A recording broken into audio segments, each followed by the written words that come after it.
Hi, this is Joe with J. Alexander Roofing. I'm here today performing a video inspection of the roof. I'm also going to take measurement for purpose of estimate. All right, I kind of been up on this roof, looked around. What I'm going to do is I'm going to, when I give you the estimate on this, I'm going to give you kind of an estimate that would be a really thorough, heavy-duty roof tune-up, and then I'm going to give you an estimate just to replace the whole roof, and I'll leave it up to you guys at that point. But I will give you my recommendation as well. So let's start with these ridge vents. It's not that these ridge vents are wrong, but they're kind of thing of the past. Not many contractors use them anymore because what you end up getting is A, they're aluminum, they're painted, so they end up just not looking the best aesthetically. And then B, and more importantly, as you can see, these things they're all just nailed down. These nails will work their way up, so those nails are popping right through the ridge. Those have to be letting water in the attic. It's probably minimal, but once again, you know, that's how these leaks start. And they're all like that, you know. They've all been blackjack, but it's original blackjack to the roof, and they're starting to wear down. That caulking or that sealant will not last the duration of this roof. So that is not the best product. So I would recommend switching all that out to end-to-end shingle over ridge vent. And then we've got some flashing details in these areas because if there weren't issues, if you weren't having problems, you wouldn't have all this blackjack along here. This is not a proper application. Step flashing is a caulkless process. So when you see a rake or a sidewall that's been caulked so much, especially down here, this is just not a professional installation. So that's all got to be addressed. Come up to here. As you can see, there's been some uplift in some of the shingles. Not a big deal, you know. Nothing's flying off on this side. On the front, obviously, we had a couple little blown off, but it's typical wear and tear of a roof. But what I am starting to see, and I'll point these out as we go around here, is there's nails starting to pop up through the shingle. This is typical as well. Could be a decking issue, but the wood does seem pretty strong, so I think more than anything, it's just an installation issue.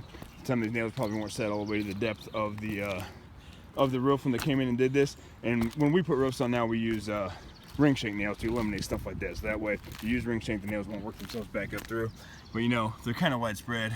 These are all nails working their way up back up to the shingle. And once again, if you've got small holes starting to pop up in your roof, you're eventually going to get a leak out of that. There's no way around it. So another thing, this valley right here, once again, something fishy must have been going on with this valley because you don't caulk valleys like this. It's not recommended, it's not required, and this is kind of a telltale sign that something must have been going on. These pipe boots, I'd recommend swapping those out. If you're gonna leave the roof, that'd be part of the tune-up. There's a pipe boot on the other side of the chimney as well. That's very typical. These things wear out, they don't last as long as the roof does. But here again, you know, this valley's all been caulked in, so possibly they weren't installed properly either. Now that's me kind of guessing, but once again, you're not supposed to see tar and blackjack on valleys like that, so that's an indicator something must have been going on with those.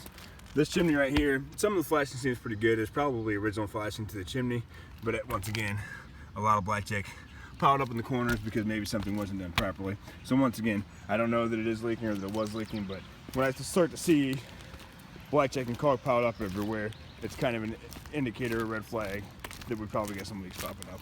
But this is probably the most alarming thing, how many nails I can find. It's wet, so it's hard to find these type of things, and there is some granular erosion too, which is how shingles naturally wear out. You can see right here, there's hardly any shingle granulars or shingle stones left on that shingle. It's down to the mat. So at that point, that's when roof studs need to get replaced. So once again, Joe with J. Alexander Roofing. I'll break this down for you two ways, like I spoke of. One thing I do want to touch base on before I stop this video. This flat roof right here, as you can see how much it just rained, but there's tons of just debris built up on here. That's just asking for a problem. So what I would do if we would do anything on this roof also, we'll give you a price to build this up a little bit, put some slope on it, and then install a TPO roofing system over top of that.